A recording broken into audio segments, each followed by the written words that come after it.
이 한 주간 동안도 여러분 열심히 살아오셨음을 믿고 또 축복을 드립니다. 오늘은 매우 중요한 얘기를 하려고 합니다. 물론 비전랜드의 작정 헌금 이야기는 아닙니다. 본질적인 차원에서 우리가 살았는가 죽었는가에 대한 생명과 죽음에 관한 이야기입니다. 여러분 스스로가 물어보십시오. 나는 살았는가 죽었는가? 지금 건강하게 이렇게 멀쩡하게 있는데 무슨 질문이냐, 뚱딴지 같다고 생각할는지 모르지만 가끔 가다가 우리 이웃들 가운데 그런 분들이 있잖아요. 평생에 병원 한 번 안 가보다가 어쩌다가 병원 갔는데 그것이 그의 인생의 마지막이 되는 사람들, 참 얼마나 본인도 가족도 우리 이웃들도 원통한 일입니까? 사전에 한 번만 체크업을 했더라면 그런 일들을 피할 수 있고 예방할 수 있는 일들이 많은데 점검하지 않아서 참 그런 암담한 일들을 당하는 경우가 종종 있는 것을 보면서 우리 영적인 면에서도 하나님의 말씀을 들어보면 똑같은 권고를 하고 계세요. 고린도후서 2장에 보면 너희는 믿음 안에 있는가? 너희 자신을 시험하고 너희 자신을 검증해보라고 말합니다. 예수 그리스도가 너희 안에 계신 줄을 너희가 스스로 알지 못하는가? 그렇다면 너희는 버림을 받은 자다. 여기서 버림을 받았다는 것은 보통 얘기로 들어서 안 됩니다. 여러분, 초등학교 학생들을 이 얘기로 옮기자면 지옥에 갈 수밖에 없다는 이야기. 그래서 오늘 우리 스스로 자가 진단 질문을 먼저 받으셔야 합니다. 정말 당신은 진정 거듭났습니까? 내가 정말 거듭난 하나님의 사람인가? 그 질문에 여러분이 대답을 하시면서 소제목들 몇 가지 진단 질문을 드립니다. 당신은 거듭남의 증거를 가지고 있습니까? 정말로 다른 사람이 내가 거듭난 사람이라고 인정을 해주고 있습니까? 이전 것은 지나가고 보라 새 것이 되었다라고 말하는데 내가 늘 새로운 피조물로 살아가고 있습니까? 사망에서 옮겨서 생명으로 옮겼다고 하셨는데 그 생명의 능력과 그리고 그 능력이 주시는 권세를 가지고 살고 있습니까? 대답은 예스인지 노인지 여러분이 하십시오. 거듭나지 못했습니까?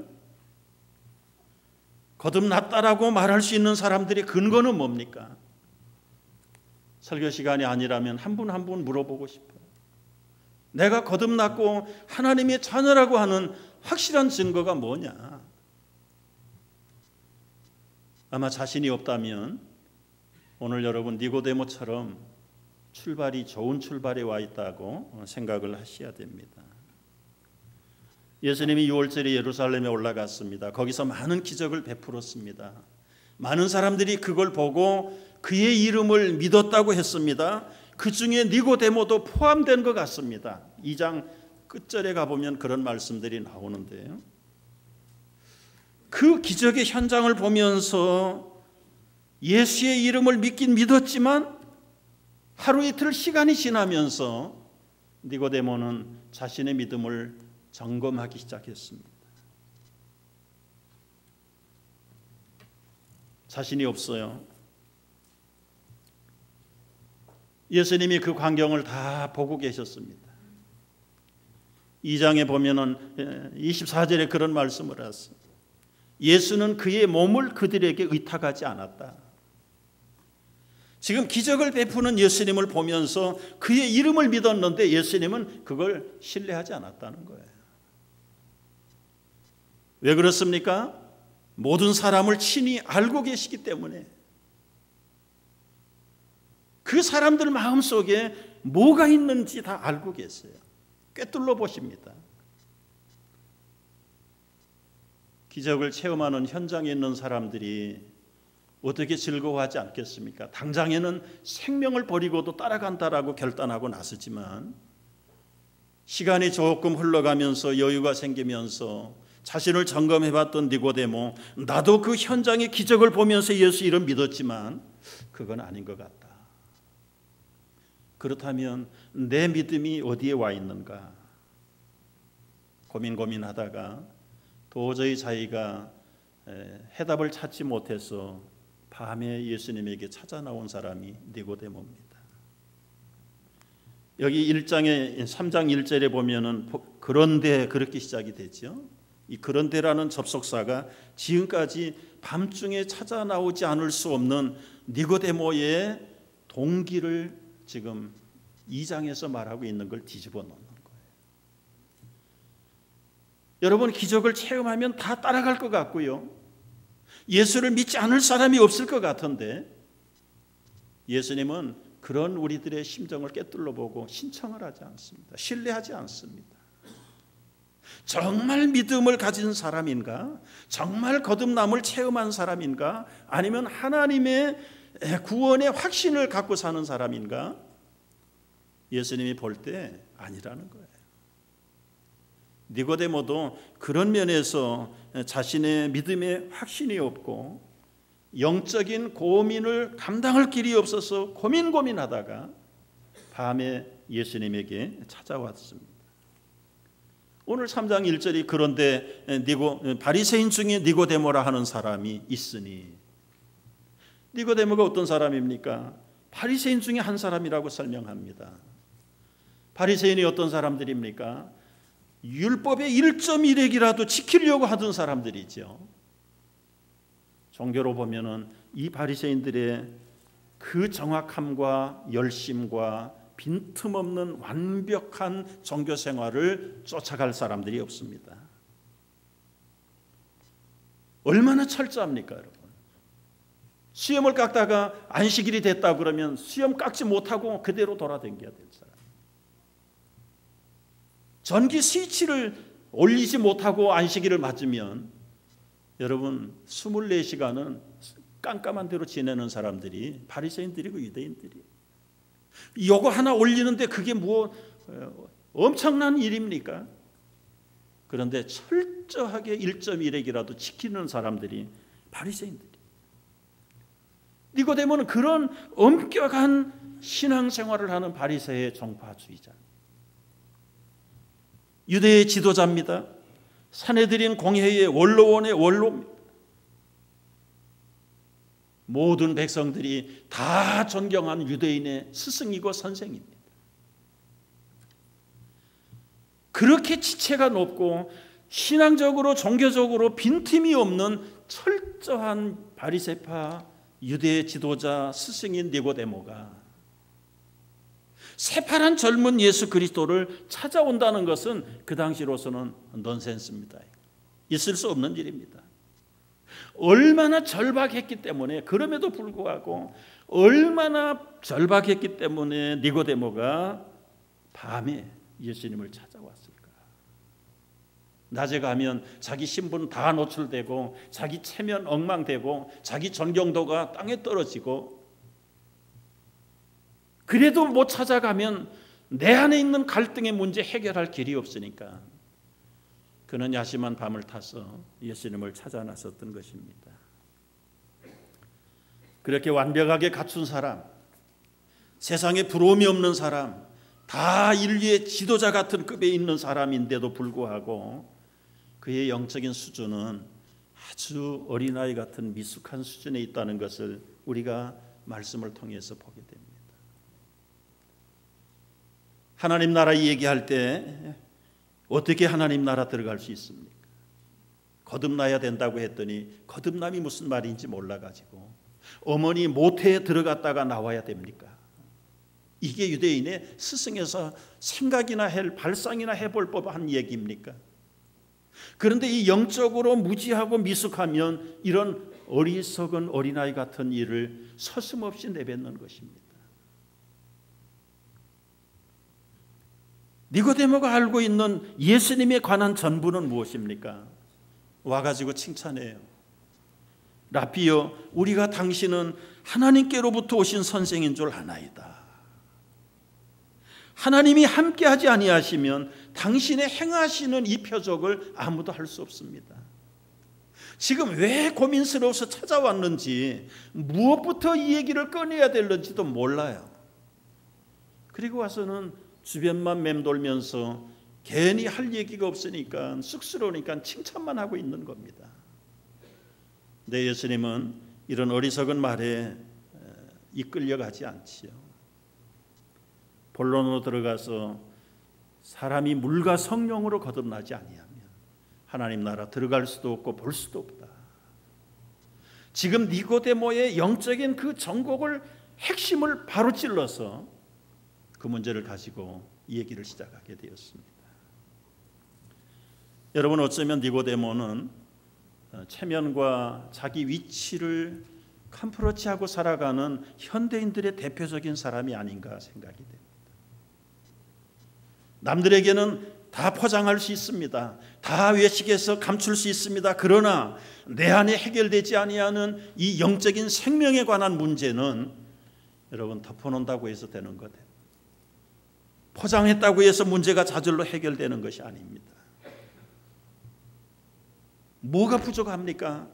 지체가 높은 니고데모가 돈이 없겠습니까? 존경이 없겠습니까?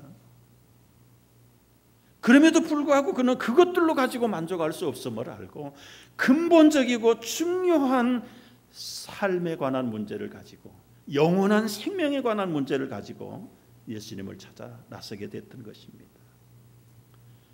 저는 말씀을 준비하면서 니고데모를 좀 더 묵상을 하게 됐어요. 여러분, 우리 속에 해결되지 않는 고민이 있습니까? 그게 어떤 고민이든 간에 관계없습니다. 본인이 해결할 수 없는 고민이 있다면 적어도 니고데모처럼 방향을 잘 잡아야 됩니다. 여러분의 고민을 어떻게 해결하십니까? 스스로 체념하는 사람이 있습니다. 시간이 가면 해결될 것이라고 막연히 방치해 두는 사람들이 있습니다. 그러다가 여러분 병원 가서 한번 열어보고 끝이라고 그러면 어떻게 할 겁니까? 우리의 영적인 문제 별거 아니라고 방치해 두었다가 하나님 나라 들어갈 수 없다면 어떻게 되는 겁니까? 초등학교 학생들 말로 옮기면 지옥 떨어지는 겁니다. 꺼지지 않는 영원한 지옥의 호수에 떨어져서 영원토록 거기서 고통을 당하며 살아야 된다는 끔찍한 사건을 아무 대책 없이 덮어놓고 지나간다고 해결될 일입니까? 저는 니고데모를 보면서 좋은 점을 발견하게 됐어요. 혼자 해결할 수 없는 고민을 밤중에, 여러분 이 밤중은 시간적인 밤중도 밤중이지만 영적으로 혼미할 때 그는 자기 스스로 문제를 포기도 하지 않고 방치하지도 않고 예수님에게 들고 나왔다는 것은 참 잘한 용기다. 그런데 첫 번 찾아와서 얻은 결론은 무엇입니까? 오늘 3장을 읽어보면 해피하지 않습니다. 이것이다라고 해결함을 받고 해답을 받고 돌아간 니고데모가 아닙니다. 오히려 책망만 듣고 미련하고 깨닫지 못하는 것에 대한 권고만 2번씩이나 듣고 그는 해결 없이 돌아갔습니다. 그리고 얼마 가서 7장에 가보면 니고데모 얘기가 나오는데, 그 나오게 된 배경은 뭐냐면 예수님이 점점 이제 예루살렘에서 그 이름이 알려지기 시작하면서 사내들인 기득권을 가진 고관들에게 눈에 가시, 어떻게 하든지 잡아다가 힘들게 하려고 부하 군인들을 보냈습니다. 체포령을 내렸어요. 그런데 빈손으로 돌아왔어. 고관들이 그 부하 직원 군인들을 앞에 놓고 야단을 칩니다. 왜 잡아오라 그러는데 빈손으로 왔냐? 그 부하들이 하는 말이에요. 우리가 도저히 그 예수님 앞에 가서 손을 댈 수가 없었습니다. 그분이 가지고 있는 그 말로 표현할 수 없는 그 권위는 보통 사람들의 권위가 아닙니다. 그래도 가야지. 야단을 치는 그 고관들 앞에서 니고데모가 이렇게 편을 들고 나섭니다. 7장 50절에 보면요, 그 중에 한 사람 곧 전에 예수께 왔던 니고데모가 말하기를, 우리 율법이, 우리 법이 사람의 말을 듣고 행한 것을 알기 전에 심판하려고 하느냐? 세상에 재판이 없고 심판이 없는 형이 어디 있는가? 지금 이 편견을 보면, 이 니고데모의 편드는 이 얘기를 들어보면 그가 예수의 편인 것 같기는 한데 확 빠진 것 같지는 않아요. 그렇다고 예수를 반대하는 발언도 아닌 것 같아요. 처음에 와서 허탈하게 돌아간 것에 비하면 그래도 여전히 니고데모는 그 마음속에 예수라고 하는 인물에 대해서 뭔가 기대를 가지고 있는 것은 우리가 놓칠 수 없는 대목입니다. 여러분, 예수님에게 찾아왔다가 해답도 못 얻고 해결책도 없이 야단만 2번씩이나 맞고 돌아간다면 대부분 사람들은 포기해. 그저 내 인생 내가 사는 거지. 그렇게 잊어버리고 무책임하게 살아가기가 대부분일 텐데, 니고데모는 자기 안에 풀리지 않는 인생의 고민, 그리고 영원한 생명에 대한 갈등을 다른 데서는 해결할 길이 없어서 계속해서 그 초점을 예수에게 맞추고 있었던 것을 봅니다. 결정적인 증거는 어디 있습니까? 3년이 지났습니다. 예수님이 십자가에서 형을 받으시고 운명했습니다. 아무도 무서워서 그 시체를 맡아갈 사람이 없어요. 제자들마저도 다 도망갔지요. 연약한 어머니 여성도 몇 사람 있는 그 자리입니다. 거기에 니고데모가 나타났어요. 당당하게 예수의 시체를 인계받고, 그리고 향품과 몰약과 유향 75파운드라고 그랬어요. 작은 무게가 아니에요. 값으로도 작은 금액이 아닐 겁니다. 값은 고한 안에 치더라도 지금 아무도 도망가 버리고 나타나지 않는 그 현장에 니고데모의 나타남은 무엇을 의미하는 것입니까? 동료 원로원 관리들이 다 쳐다보고 있습니다. 세상의 만인들이 다 쳐다봅니다. 이따가도 도망가야 되는 시간인 그 시간에 니고데모는 당당하게 아리마대 요셉이라는 사람과 함께 나타났습니다. 그 말은 무엇을 시사하는 거지요? 나는 거듭났다, 구원의 확신이 있다 없다 입으로 떠들지 않던 사람이지만 그의 삶과 행동을 통해서 나는 거듭난 하나님의 사람이고 구원의 확신을 가진 사람이고, 세상이 조롱하고 나를 이렇게 죽인다고 할지라도 나는 예수 편에 서는 사람이라는 것을 그의 삶을 통해 행동을 통해서 증명하고 나선 사람이 된 것입니다. 여러분, 예수 믿은 지 3년 만에 이렇게 달라졌어요. 예수님께 찾아 나온 지 3년 됐어요. 여러분 몇 년 되셨나요? 30년쯤 됐다면 어떻게 살아야 하겠습니까? 13년이 됐다면 어떻게 살아야 마땅하겠습니까? 나는 거듭났다라고 믿음의 확신과 구원의 확신만 가지고 있으면 되는 겁니까?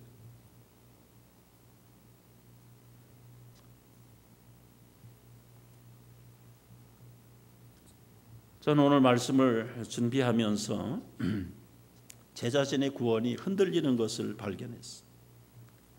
여러분, 그래도 조금 존중하느라고 제 자신이라고 그런 거예요. 제 자신을 여러분으로 생각하면 돼요.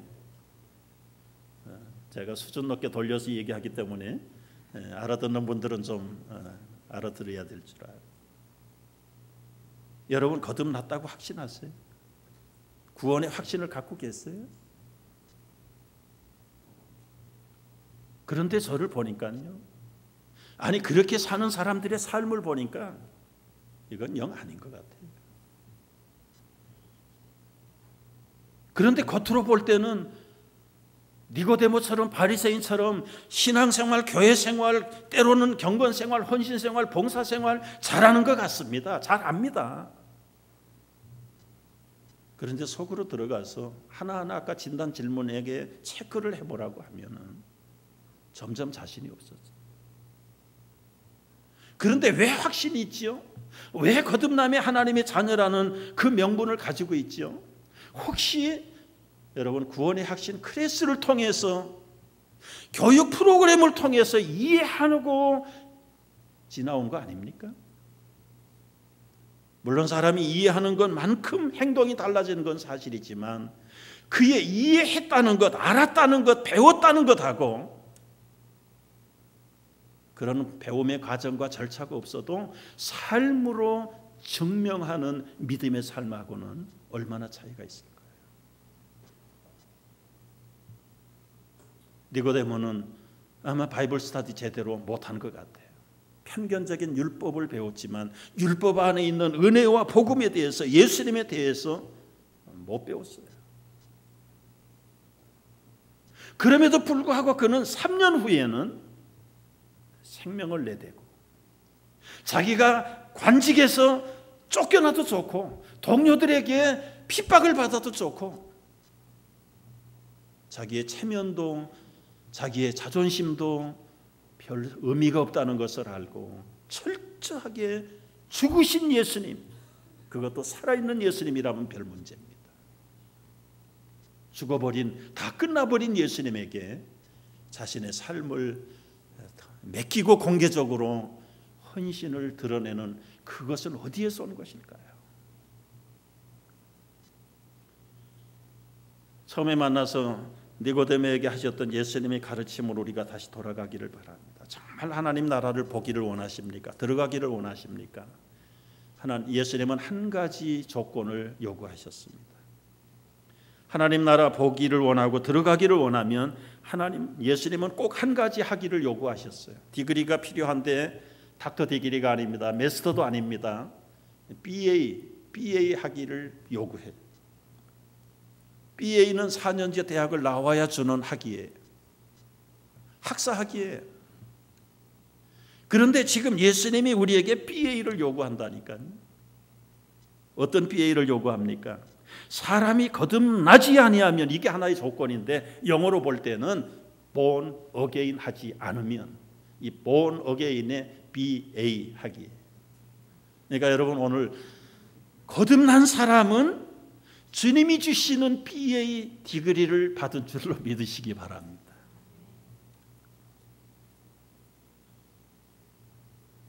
여러분, 거듭남이 뭘까요? 저는 이 중요하면서도 기본적인 이 구원의 문제, 이 거듭남의 문제, 단순하지 않다는 걸 또 깨닫게 됐어요. 거듭남이 무엇입니까? 거듭남은 중생, 신생, 거듭남, 다시 태어남, 위로 나는 것, 여러 가지 말로 설명을 할 수 있어요. 근데 중생이라는 말을 흔히 쓰는데 중생하면 저 불교에서 쓰는 중생하고 혼돈이 생깁니다. 이 불교에서 말하는 중생들은 아직도 해탈하지 못하고 속세의 도를 깨닫지 못하고 찾지 못하는 그 인류들을 가르쳐서 중생이라고 해요. 그래서 집에서도 속세기는 식구가 있으면 아이고 이 중생아 그러죠. 근데 성경에서 말하는 거듭남의 중생은 한문으로 보면 뜻이 달라요. 다시 태어나는 거예요. 2번 생명이 나는 것을 중생이라고 해요. 그래서 영어가 쉽잖아요. born again, 다시 나는 겁니다. 다시 나는 거예요. 여러분, 한 번 태어나면 2번 죽고 2번 태어나면 한 번 죽는다는 말이 있어요. 생리적으로 부모에게서부터 어머니에서부터 태어난 사람, 예수 믿지 않고 사는 사람은 육체가 죽고 영혼이 영원한 지옥과 사망에 2번 죽어요. 그러나 육체로 태어난 사람이 예수 믿어 구원받으면 육체 한 번 죽고 영원한 생명에 천국에서 살게 되는 것이죠.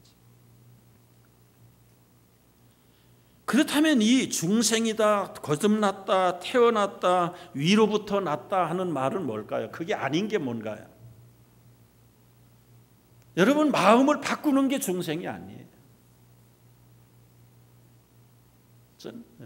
제수들이 감옥을 살고 철저하게 맹세합니다. 심지어는 손가락까지 잘라가면서 내가 다시는 죄를 짓지 않겠다.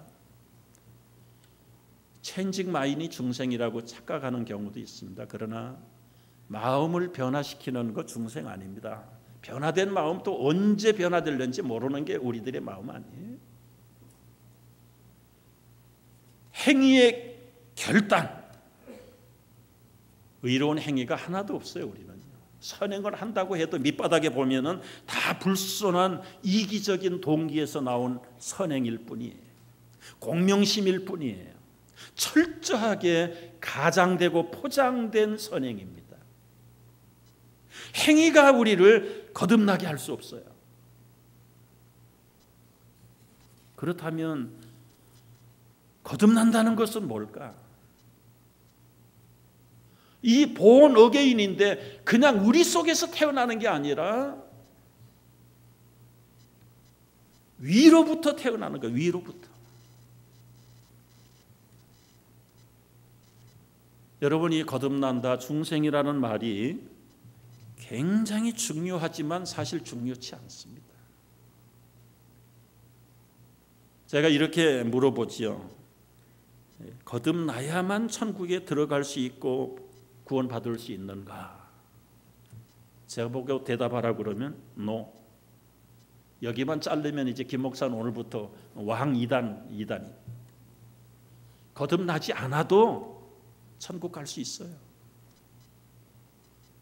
표현의 다름이지만 여러분 중생이 거듭남이 그렇게 중요했다면 마태복음, 마가복음, 누가복음에는 거듭나라는 말은 한마디도 없어요. 중생하라는 말 없어요.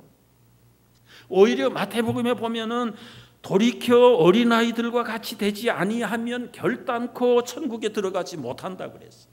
거기서 중생이 중요하다면 마태가 왜 거듭나는 걸 강조 안 하고 어린아이처럼 되지 아니하면 결단코 천국에 못 들어간다는 표현을 썼을까요?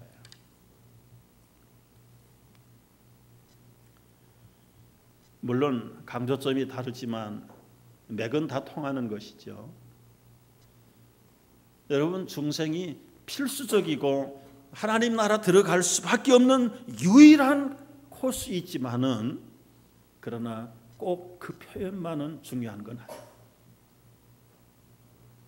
거듭남이라는 건 무엇입니까, 여러분? 마음의 체인지도 아니고 우리 선한 행동으로 바꾸는 것도 아니고 의지의 결단도 아니라면 거듭나는 것은 어떤 것입니까? 그냥 위로부터 하나님이 놔주시는 거예요. 왜 우리의 선행도 우리의 의지도 감정도 아닌지 아십니까? 예수 이름을 영접하는 자, 그 이름을 믿는 자에게는 하나님의 자녀가 되는 권세를 주셨으니 요한복음 1장 12절에서 말씀했어요. 그래서 전도할 때는 예수 믿으세요, 영접하세요. 그러면 하나님의 자녀가 됩니다. 저도 그렇게 전도하고 우리도 그렇게 전도를 해요. 아주 생판 죽은 사람, 영적으로 모르는 사람에게 뭐 신학적인 설명을 할 수도 없고 해도 이해도 못하니까 그렇게 단순하게 확신 있게 복음의 핵심만 가지고 증거함. 그런데 여러분 1장 12절보다도 중요한 건 1장 13절인데요. 그 1장 13절의 내용이 뭐냐면 혈통으로나 육정으로나 사람의 뜻으로 하나님 자녀가 될 수 없다. 그 말을 다시 쉽게 설명하면 혈통으로 모태신앙이라고 해서 하나님 나라 백성 될 수 없고 사람의 뜻은 뭡니까? 의지입니다. 의지. 육정은 뭐예요? 육정, 감정이에요. 감정. 전도 집회 한 번 가가지고 눈물 한 번 흘렸다고 해서 그게 하나님의 자녀가 되는 것인가? 그게 안 된다는 거예요. 오직 어떻게 하면 하나님의 자녀가 된다고요? 하나님이 낳아주셔야 된다고 해서 하나님께로부터 난 자들이다. 이 말은 거듭남이라는 건 우리가 힘쓰고 내 감정과 내 노력과 내 의지로 내가 하나님 자녀가 되는 게 아니란 말이에요. 하나님이 낳아주셔야 됩니다. 여러분 우리가 이 땅에 어떻게 태어났습니까? 어머니 태에 있던 태아들이 어떻게 이 땅에 와서 이렇게 있는가요? 그 태아가 성질이 급해서 나온 것입니까? 힘이 좋아서 어머니 배를 째고 나온 겁니까?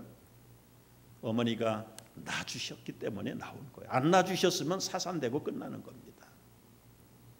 우리의 하나님의 자녀가 되고 거듭났다는 것도 원리는 동일해요. 우리의 의지와 감정과 혈통으로 육정으로 되는 게 아니라 오직 위로부터 하나님으로부터 난 자들이다. 하나님이 놔주셨다는 것입니다. 왜 이렇게 지금 하나님으로부터의 거듭남을 강조하는지 이제 조금 더 들어보면 알아요. 내가 힘써가지고, 내가 회개해가지고, 내가 믿음으로 구원을 받았다, 회개해가지고 구원받았다, 거듭났다, 말짱 거짓말입니다. 앞뒤가 맞지 않습니다. 영적으로 죽은 사람이 어떻게 회개할 능력이나 있어요? 죽었다는 것도 모르고 있는 시체가 어떻게 믿음이 있어요? 믿음이 없어요. 하나님이 낳아주셨고 생명이 들어가고 보니까 내가 죄인이었고 내가 죽었던 사람이었고 내가 확신을 갖게 된 것이지, 처음부터 확신을 가지고 하나님 자녀가 된 사람이 어디 있습니까? 논리적으로 맞지 않습니다. 그런데 사람들은 거기에 아주 익숙하게 도취돼 가지고 마치 자기가 기도 열심히 하고 봉사 열심히 하고 헌신 열심히 하고 신앙생활 종교생활을 열심히 해가지고 하나님의 자녀가 된 것으로 잘못 알고 있어요. 그러다가 나중에 뚜껑 딱 열어보면 이 불법을 행한 자들아, 이 불법을 행했다는 것은 버버리겠다는 말보다 본질적으로 생명이 없다는 말입니다. 여러분, 이 다이아몬드하고 도토리 하나를 비교를 해보자고요. 값으로는 비교가 되지 않는 물건들입니다. 모양으로 봐도 상대가 안 되는 물건들이에요. 다이아몬드는 온 천하의 사람들이 다 갖고 싶어하고 부러워하고, 특별히 우리 여성 친구들이 얼마나 좋아합니까? 도토리를 누가 욕심내는 사람이 있어요? 무슨 값이 나갑니까? 겉으로 볼 때 다이아몬드처럼 빛나는 신앙생활 하는 사람들이 있어요. 다 부러워합니다. 굉장히 지체가 높은 신앙생활 하는 것 같아요. 어떤 사람은 도토리 같은 사람도 있어요. 아무도 돌아다 보지도 않고 존경도 없고. 그러나 여러분, 이 도토리하고 다이아몬드를 땅에다가 묻었다고 생각을 해보십시다. 1년이 가도 다이아몬드는 다이아몬드일 뿐입니다. 그러나 아무도 볼품이 없고 돌아보지 않던 도토리는 땅에 묻어놓으면 몇 달이 지나면 거기서 생명이 나와요. 사과 씨를 심으면 싹이 나오고 나중에는 그 달콤한 열매들을 주렁주렁 맺히게 되는 것이 이 생명이 있고 없고의 차이입니다. 우리의 신앙생활을 한번 점검해 보세요. 나의 영적인 아이덴티티가 정말 거듭난 사람인지 거듭나지 못한 사람인지 눈으로 봐서 몰라요. 여러분, 같은 계란인데 생긴 것도 똑같아요. 깨보면 모양도 빛깔도 똑같습니다. 삶아 먹어도 몰라요. 지져 먹어도 모릅니다. 유정란과 무정란의 차이를 여러분 눈으로 맛으로 볼 수 있습니까? 구별해낼 수 있습니까? 처음부터 끝까지 계란은 계란이에요. 그런데 유정란과 무정란을 구별하는 방법은 무엇일까요? 어미닭이 품어보면 20일만 되면 유정란에서는 생명이 나와요. 병아리가 되는 거예요. 그런데 무정란은 3일만 품고 있으면 썩어서 냄새나고 버려야 돼요. 무슨 차이입니까? 겉으로 보기에 생김새도 똑같고 맛도 똑같고 색깔도 똑같지만 생명이 있고 없고 차이입니다. 여러분, 우리의 신앙생활이나 인생을 살아가면서 하나님과의 관계에서 나는 거듭났다, 나는 구원의 확신이 있다, 물론 있기를 바라요. 그런데 나중에 가서 없는 것이 발견된다면 떼는 듯이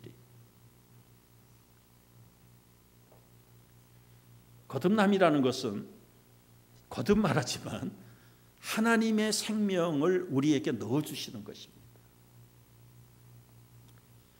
거듭나게 할 때에 쓰이는 도구가 두 개가 있다고 그랬어요. 물과 성령이라고 그랬어요. 예수께서 대답하시되 진실로 진실로 이르노니 사람이 물과 성령으로 나지 아니하면 하나님 나라에 들어갈 수 없다고 그랬어요. 이 거듭남에 필요한 도구가 두 가지, 물과 성령. 물은 무엇입니까? 결론부터 우리가 알고 있는 것을 말하면 보통 세례라고 말합니다. 그러나 여러분, 세례는 구원의 조건이 아닙니다. 이 부분에서 세례의 무용론을 얘기해도 잘못된 거 아닙니다. 이것만 딱 잘라서 이제 나가면 김 목사 다음 주일부터 설교 못합니다. 세례가 필요 없는 거 아니에요. 예수님도 필요 없는 세례지만 그런 오해를 할까 봐 세례를 받으셨어요, 당신이. 그러나 세례는 구원의 조건이 아닙니다. 증거를 대봐요. 세례가 구원의 조건이냐면 구약 백성들은 한 사람도 구원 못 받았죠. 십자가 옆에 오른쪽에 구원받은 강도가 세례받고 구원받았습니까?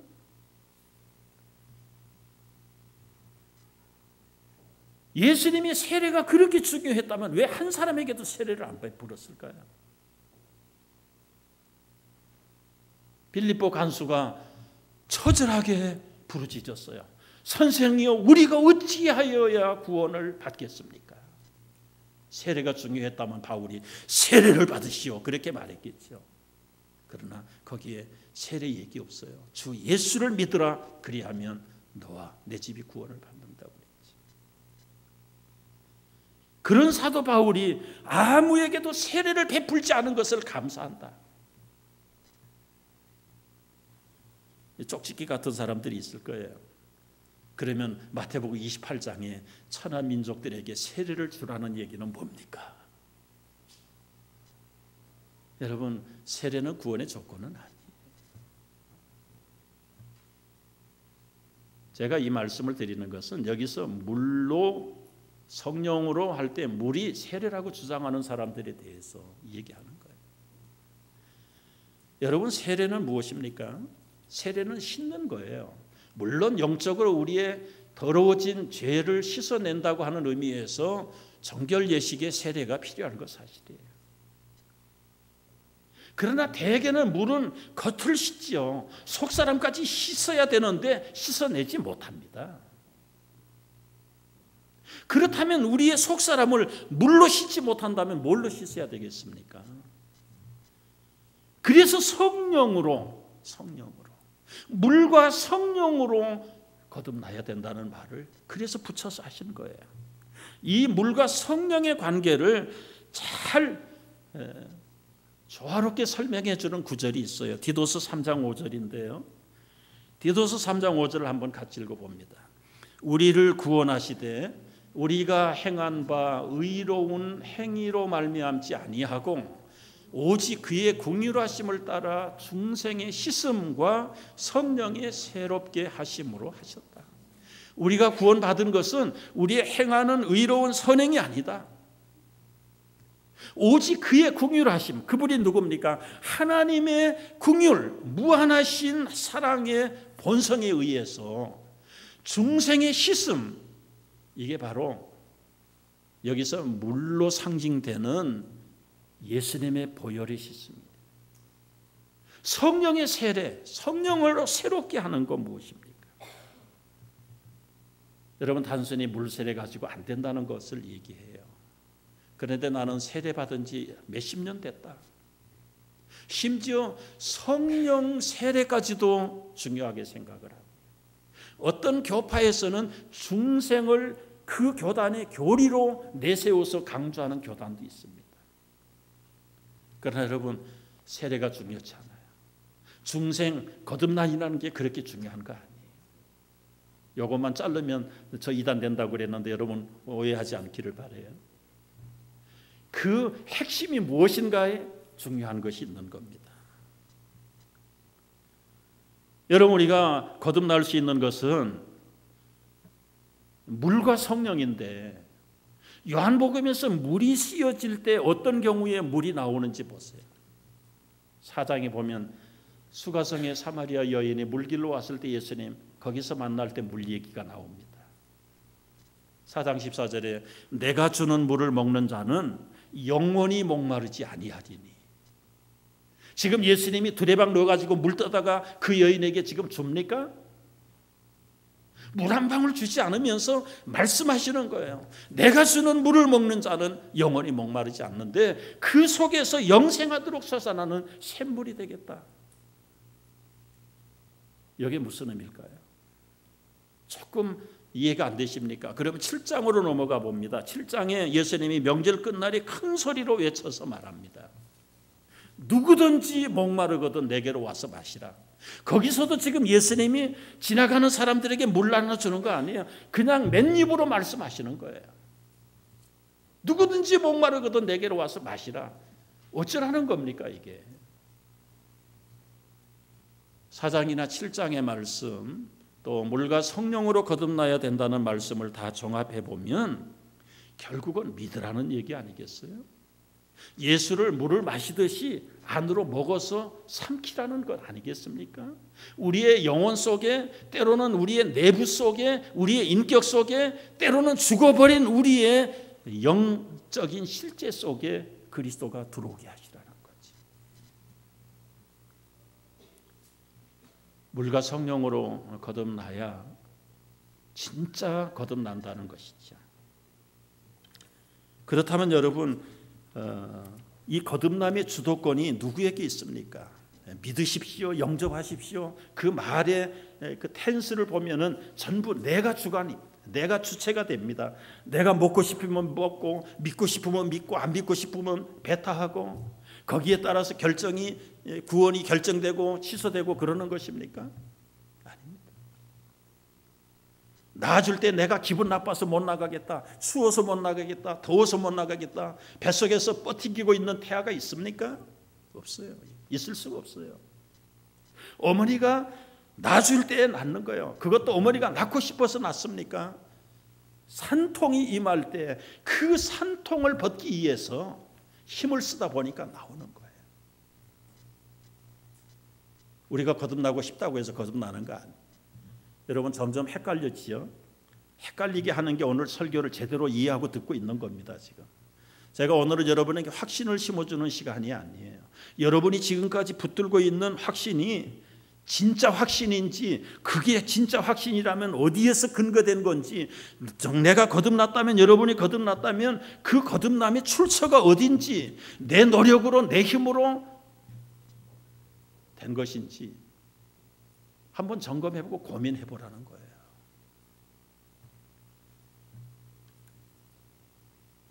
여러분, 우리의 거듭남의 주권은 우리에게 있지 않습니다. 말씀드렸죠? 집사님 어떻게 해서 거듭났습니까? 제가 회개했습니다. 내가 믿음으로 구원받았습니다. 그건 정말 체면 걸린 소리예요.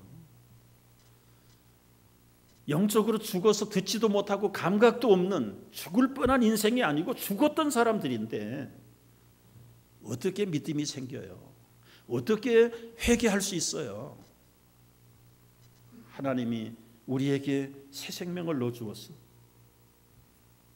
그때 내가 정말 죄인이었구나 하는 것을 깨닫고, 내가 죽었던 사람이었는데 나를 살리셨구나. 여러분, 오늘 말씀을 매듭하려고 그래요. 왜 이렇게 혼란스럽게 하는가? 내가 믿고 내가 가지고 있는 확신이 인위적인 것인지 정말 주님이 주신 것인지, 제 자신을 보며 여러분을 보면서요, 오래 믿은 사람, 오래 믿었다고 나쁠 거 없어요. 다 존경스러운 대상들입니다. 그런데 그 믿고 있는 그 신앙의 본질 자체가 마치 자기가 얻어가지고 따놓은 구원처럼 값어치 없게 사는 사람들을 볼 때 답답합니다. 정말 자격 없는 내가 하나님이 생명을 주셨다면 얼마나 놀라운 특권입니까? 공동묘지에 가서 한 사람 지명해가지고 살려서 정상적인 사람을 만들었다면 그 사람은 어떻게 살아야 마땅한 것인가? 지금 여기에 오늘 우리의 결론을 맞춰보려는 거예요. 죽어도 지옥 가기는 틀렸다. 속지 마세요. 아무도 아버지의 손에서 빼앗아 갈 자가 없다. 그 말씀만 있는 게 아니에요.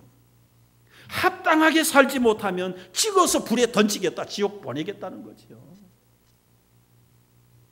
여러분, 사망에서 생명으로 옮겼느니라, 이 얘기만 기억하지 말고요, 두렵고 떨림으로 너희 구원을 이루어 가라. 이루어 가지 못할 때는 구원이 취소될 수 있다는 말이기도 해요. 여러분, 돌아가셔서 고민해 보세요. 좀 갈등해 보시고 점검해 보세요. 내가 받은 구원, 내가 가지고 있는 새 생명이 나에게서 난 것인가, 하나님이 나를 주신 것인가? 적어도 내가 만든 것이 아니고 하나님이 주셨다면 왜 이렇게 살아야 되는데요? 하나님의 생명을 가진 사람들이 이렇게 사는 것이 당연한 것입니까?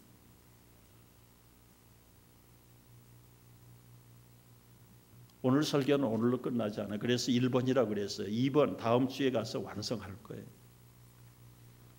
그러면 뭡니까? 김 목사 참 헷갈리게 만들고 혼란만 주는데 오늘 설교 결론은 뭡니까? 이 혼란하고 갈등하는 게 제 설교의 끝입니다. 그러면 우리 거듭난 사람은 증거도 없습니까? 증거 있으면 내보세요. 예수님이 그런 질문할까 봐 그래도 희망을 주셨어요. 희망적인 설교는 뭐냐면, 거듭난 사람은 바람과 같다. 바람이 임의로 불매 네가 소리는 들어도 어디서 와서 어디로 가는지 알지 못하나니 성령으로 난 사람도 다 그렇다. 여러분, 바람을 성령과 동등하게 사용하셨어요. 바람의 특징이 뭡니까? 존재는 인정하는데 눈에 안 보이지. 어디서 왔다가 어디로 가는지 감각을 알 수 없어요. 방향을 알 수 없어요. 이게 앞에서 불어오면 피할 길이 없습니다. 세게 불 때가 있는가 하면 안 불 때가 있어요. 불규칙해요. 불규칙해요. 여러분이 바람이 없고 공기가 없으면 이건 우리가 오래 못 삽니다.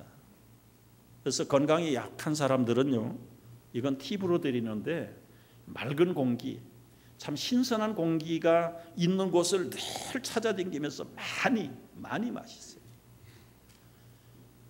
밀폐된 공간에 갇혀서 일만 하는 사람들은 오래 못 삽니다. 오래 못 사는 이유가 뭐냐면 산소 부족, 바람 부족이 그 몸에 신선한 육체적인 영양분을 공급받지 못해서 오래 못 사는 거예요.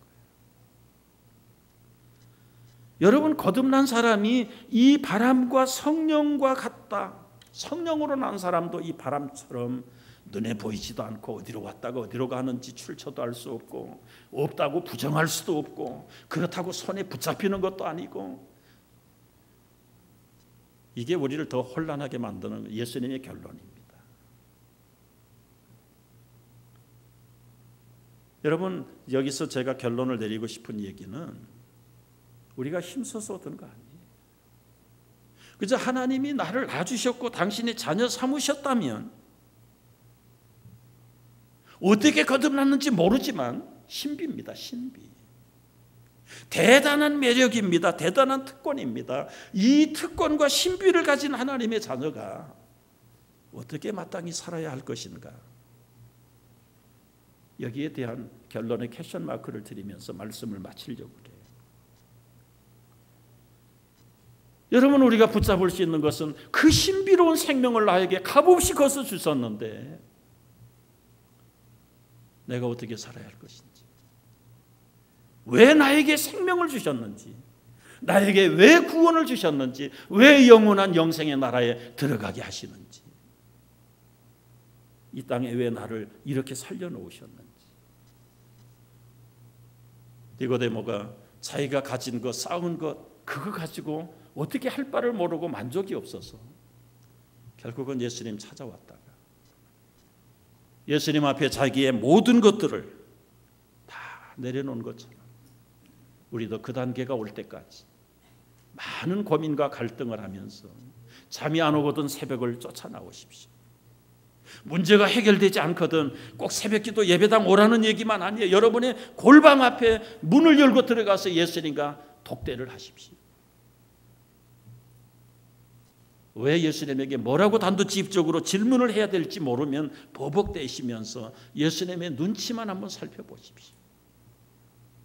빙글빙글 돌려가면서 칭찬이나 하고 있는 니고데모의 영적인 수준이나 내가 왜 무엇을 정확하게 꼬집어서 예수님에게 물어야 될지 모르는데 밤중이라도 찾아 나온 니고데모 박대하지 아니하고 그 핵심을 찔러서 그가 비록 받지는 못했지만 물과 성령으로 거듭나지 아니하고 하나님 나라 들어갈 수 없다고 하시는 이 분명한 말씀을 우리가 깨닫고, 그렇다면 내가 원치 않아도 내가 원한다고 해도 얻지 못하는 그 놀라운 거듭남의 생명을 주님이 하나님이 낳아주셔서 나에게 주셨다면 나는 어떻게 살아야 할 것인가를 고민하면서 일주일을 살아가는 성도들 되시기를 주의 이름으로 축복합니다.